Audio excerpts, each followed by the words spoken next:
Here's how to add text behind moving objects using the blend modes in Premiere Pro. This method works best with footage that is high contrast. That is, the subject in the foreground should be darker than the background, similar to a silhouette.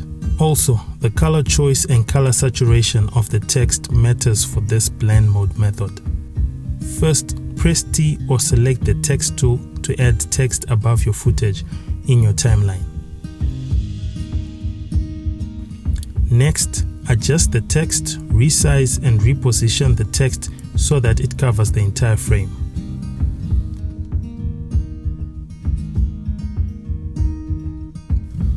With the text layer selected, go to the Effects Control panel and under Opacity change the blend mode. You can play around with the different blend modes to see which blend modes produce the desired effect. In this case, I used the Darken blend mode. The best modes to use are Darken, Multiply, Linear Burn, Color Burn, and Darken Color. That is how to add text behind moving objects using the blend modes in Premiere Pro.